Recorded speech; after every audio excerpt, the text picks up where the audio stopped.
Hey everyone, it's Miss Smith and welcome back to another video. Today is another CODAP tutorial and we're going to talk about how to create a scatter plot on CODAP. So let's do it. So we've made one dot plot based on one variable from this data set, and that was the enrollment of various St. Louis area high schools.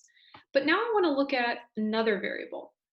In order to visualize two variables at once, we often use a scatter plot. So to do that, we're going to just drag another variable onto the y-axis. So I'm going to think, okay, what do we usually think about when we think about enrollment? What's another variable that could be related to?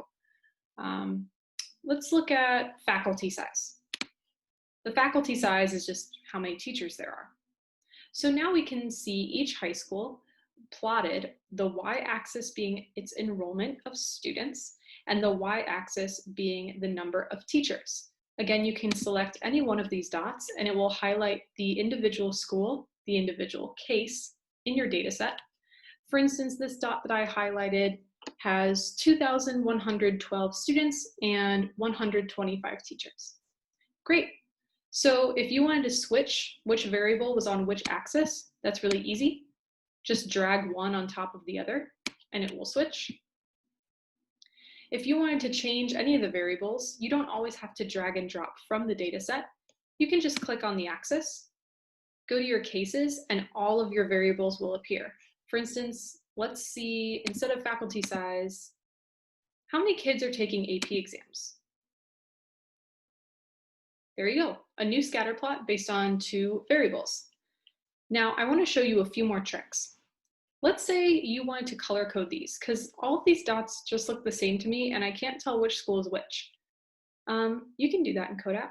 So let's say I wanted to differentiate by county. Take your categorical variable, like county, and drag it on top of all of your dots. Then all of your dots are now color coded by which county they're in. For instance, St. Louis City, Jefferson County, St. Charles County, or St. Louis County. If you wanted to change what they're color coded by, just like you would on the axis, click on that variable and there are tons of options for you. Even if you chose a numerical variable, it will just give you kind of like a sliding scale. In this case, a lighter pink means a lower student to teacher ratio and a darker pink is a higher student to teacher ratio. Let's go back to county though, because there are a few more things I want to show you. The last tool I really want to highlight is how to select and unselect various multiple cases at once. So let's say I didn't want to look at all these high schools. I only want to look at schools in St. Louis County. You can do that. Click on St. Louis County. So all of the yellow dots are now highlighted. And notice they're all highlighted in our data set too. Now you'll click on this eye icon.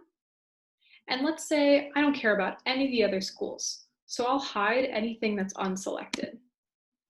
There you go. Those are all the schools in St. Louis County only. Now, let's say I want all of them back. Just click Show All Cases. And we're back.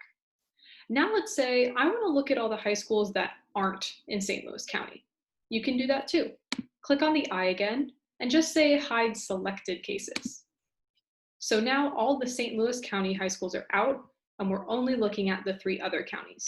Again, to get back, just say Show All Cases. And you can toggle in between various categories. Now you've seen how to make a basic scatter plot. I want you to really play around with CODAP and see what other tools and tricks you can find.